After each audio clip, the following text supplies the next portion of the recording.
Kenyi mag penj. Wadhi mbele, odiochieng' ma okuongo mar KCSE pacho ka jagoro mongirore migawo mar somo Belio Kipsang osiemo jopuonj madongo machano dhi ataro kod chike mag penj. Belio mane lose kaunti ma Nairobi okoni giseketo ikruok makare kendo gimedo kwan mag ndeke ma kalapapla ma ibiro tige chwalo penj e gwenge ma oolo muomoe. Jafwambo marwa mar weche mag somo Jopuonj miwa ler. E odiochieng' ma okuongo mar penj mar KCSE, piny owacho ka otelnegi kod apisa mag migawo mar somo ne owuok oko mar rango kaka chenrogo chakore e pacho ka mangima. Nairobi, jagoro ma ongirore migawo mar somo Belio Kipsang ne omondo kendo chako odiochieng' mare kod chiwo siem ne jopuonj madongo. Belio koni kuom kinde mathoth, jopuonj madongo osebedo ka chuno jopuonjre kod maksi magine ma gidwaro, tok mag jopuonjre gino ma ok odwa neno higani. Let's reflect as professionals, as teachers. And I say this without fear and contradiction because I'm one of you, I'm a teacher. I taught in high school like the way that you are teaching yourself. Maybe part of the problem is that we have been defining for them what is best. And out of that, we've been taking them through situations that they should not be going through. Bende okoni juma ma okalo ne gimako ji mane temo tiyo gi mbui e dhi ataro kod chike mag penj. Ka penj mag KCSE chakore, okoni pod giriwore kod migawo mamoko e menyo toch ne ji makamago. This week we are very sure we shall continue being very hard on these social media fellas who are giving us challenges.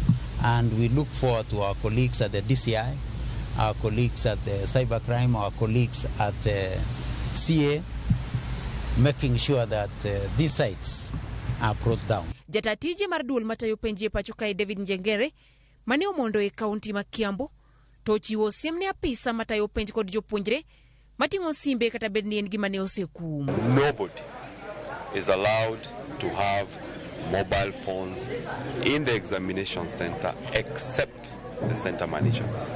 All other phones should be kept in the center manager's office. Penji gi kata kamano ochakore ka gwenge moko to pod nigi midhiero kama otingo koth mapek kod nok mararita. Belio koni gi yaw wangi kendo kuonde ma koth ochopie kuonde somo giseketo ikruok mar neno ni penjo dar kendo dhi nyime ma onge ng'ikruok. Ote makamano bende osir kod jatatije mar duol mandiko jopuonj TSC Nancy Masharia mane ochopo e kar yaw penj ma Mombasa. So even in those areas that are not very, because of the rains and so on, the government is ready. We have copters ready to airlift these exams and so on. And I don't think there are so many in the country, but where we have such hiccups, we're ready. We requested our officers in the field to make an assessment this morning and check whether an exam can be taken from the school. Say that if it cannot, they can just be able to make quick arrangements on making sure that our children do the examinations. Kuonde marita nokie bende gimedie kwan mar chopa mabiro konyo gi e chwalo penje skunde duto. In the evening we deployed quite a number of helicopters to various places across the country, even places where we had not deployed last week.